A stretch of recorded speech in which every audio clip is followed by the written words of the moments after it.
20 मार्च। आज बाबा हम सभी को प्रेरणा दे रहे हैं कि सवेरे सवेरे उठकर विचार मनन करो, क्योंकि ज्ञान मंथन के लिए एकांत चाहिए तो नई नई पॉइंट्स निकलेंगी। सवेरे उठकर हम योग करते हैं तो हमारी बुद्धि बहुत स्वच्छ और बहुत रिफाइन हो जाती है। उसके बाद 5 बजे 6 यदि हम एकांत में बहुत अच्छा चिंतन करेंगे तो सचमुच बहुत सुख मिलेगा। सवेरे योग से शक्ति भरी, फिर ज्ञान के बल से बहुत एनर्जी आ जाएगी। ज्ञान की नई नई बातें हमें खुशी प्रदान करेंगी, हमारे विवेक में वृद्धि होगी, हमारे विचार महान बनेंगे। हम अपने बारे में भी सोचेंगे और पूरा सतयुग से कलयुग अंत तक के बारे में, अपने स्वमान के बारे में, बाबा ने मुझे क्या क्या दिया ये सोचेंगे। तो बाबा के लिए बहुत प्यार पैदा होगा। ये आदत सबको डालनी चाहिए, कईयों को होती नहीं है। कई लोग सोचते हैं मथन चलता नहीं है, कई सोचते हैं बस योग लगा लिया काम पूरा हो गया। लेकिन उसके बाद भी हमारे पास टाइम होता है ना, हम नहाते धोते तैयार होते हैं, 1.5-2 घंटे सबके पास होते हैं। उसका संपूर्ण लाभ विचार मथन करके उठाना चाहिए। चाहे तो आप अव्यक्त मुरली का थोड़ा सा हिस्सा पढ़ सकते हैं।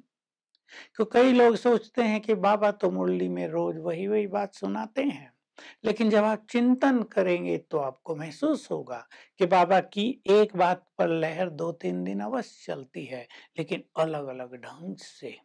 इसमें क्या होता था, ब्रह्मा बाबा चिंतन करते थे और शिव बाबा आते थे, दोनों मिलकर ज्ञान देते थे।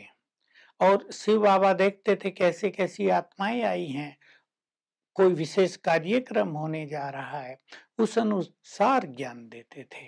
तो इसमें हमें ये सोचने की बात नहीं कि रोज रोज ज्ञान देते थे, रोज वही बात कहते थे। जब बाबा से पूछा गया तो बाबा ने कहा, अगर मैं तुम्हें केवल एक बार कह दूं कि आत्माभिमानी हो जाओ, अपने को आत्मा समझो, तुम्हें घर जाना है, तो कितने दिन याद रहेगा?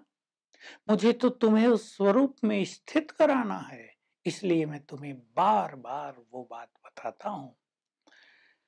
बाबा ये भी कह रहे हैं कि बच्चों को उनके ही संग में रहना चाहिए जो बहुत अच्छे हों, जो गुणवान हों, जो सर्विसेबल हों, जो योगी हों, जो व्यर्थ चिंतन करते हों। उनके साथ में कभी भी रहना नहीं चाहिए। आज की मुरली में एक बहुत ही गहरी बात आ रही है। कई लोग कहते हैं और सोचते हैं, क्या भगवान इस ड्रामा को चेंज कर सकता है? ये ड्रामा बना बनाया है ना, तो क्या भगवान इसमें कुछ चेंज ला सकता है? बाबा कहते हैं नहीं। कई सोचते हैं नहीं, क्यों? भगवान तो सब कुछ करता है, वो सर्वशक्तिवान है, सब कुछ उसके हाथ में है। बाबा कहते मेरे हाथ में कुछ नहीं है। अगर होता तो मैं क्या ये न कर पाता कि कोई मेरा अनन्य बच्चा बीमार हो या शरीर छोड़े उसको ठीक कर लूं? पर नहीं, ये बना बनाया ड्रामा है। कर्मों के अनुसार इसमें सारा खेल चलता रहता है, यही बात समझने की है। ड्रामा कहीं लिखा हुआ किसी ने लिख दिया हो ऐसा नहीं है। कर्म और फल, जैसा मनुष्य कर्म करता है फल मिलता है, वो ये खेल बना हुआ है। तो कई लोग सोचते हैं बाबा के बच्चे भी बीमार क्यों हैं, भगवान के बच्चे भी कष्ट में क्यों हैं, भगवान के यज्ञ में भी विघ्न क्यों आ रहे हैं? बाबा कहते हैं बच्चे नहीं, मैं मदद करता हूं तुम्हारे पुरुषार्थ में, और पुरुषार्थ करके तुम्हें सब कुछ ठीक करना है। कोई व्यक्ति बीमार है, वो बाबा को याद करता है, वो अच्छा योग अभ्यास करता है तो उसको ठीक होने में मदद मिलेगी, लेकिन उसको ट्रीटमेंट तो लेनी पड़ेगी। वो सोचे बाबा ही मुझे ठीक कर दे, बाबा सबसे बड़ा है, मैं डॉक्टरों के पास क्यों जाऊं, तो ये बहुत बड़ी गलती होगी। तो हम इस ड्रामा के रहस्य को समझकर जरा भी बाबा की शक्तियों में संशय न लाएं। बाबा की शक्तियां किस तरह, किस तरफ काम करती हैं, ये अच्छी तरह समझ लें। एक बहुत बड़ा आदमी है, मान लो प्राइम मिनिस्टर है, उसके पास सारी एग्जीक्यूटिव पावर्स हैं, लेकिन वो सब कुछ तो नहीं कर सकता ना, उसको संविधान के अनुसार काम करना होता है।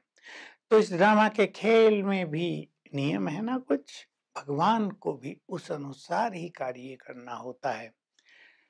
3 मालाओं की बाबा चर्चा कर रहे हैं, रुंडमाला, रुद्रमाला, विजयमाला। देखिए, सभी आत्माओं की जो माला बनती है उसको रुद्रमाला कहते हैं। विष्णु के गले में जो पड़ती है उसको रुंडमाला या विजयमाला कहते हैं। और अष्टरत्नों की माला भी है जो सर्वश्रेष्ठ आत्माएं हैं इस सृष्टि में। कई लोग कंफ्यूज होते हैं वो 8 युगल हैं या 4 युगल हैं। ये 8 आत्माएं हैं जो इस पढ़ाई में संपूर्ण रूप से चारों सब्जेक्ट फुल पास होती हैं। बाकी विजयी रतन जो माया पर विजय प्राप्त करते हैं। और रुद्र की माला में तो सभी आत्माएं हैं, सभी धर्मों की आत्माएं हैं। हमें पुरुषार्थ करके विजय माला या अष्टरत्नों की माला में आना होता है। तो बाबा इस तरह हमारी बहुत ही अच्छी पालना कर रहे हैं और कह रहे हैं, श्रेष्ठ भाग्यवान वे हैं जिन्हें बाप द्वारा तो पालना मिली। कितनी बड़ी बात है।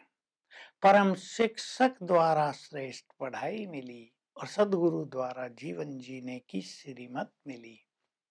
तीनों बातें बहुत ही सुंदर हैं। भगवान की पालना में पलना कितना बड़ा भाग्य है। भगवान से पढ़ाई मिली, सत्य ज्ञान मिला, वेद शास्त्र पढ़ने की जरूरत नहीं रही। उनमें तो हम ज्ञान को ढूंढते रहे, सत्य को ढूंढते रहे, पर सत्य दूर होता गया। अब बाबा ने आकर हमें सत्य दे दिया, तो इस नशे में हम रहेंगे।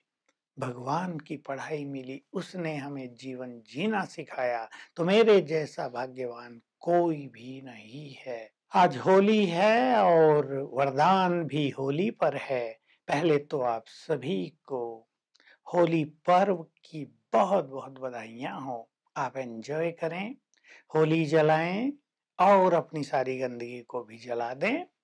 वरदान में कहा है, होली जो हो लिया उसको भूलना है।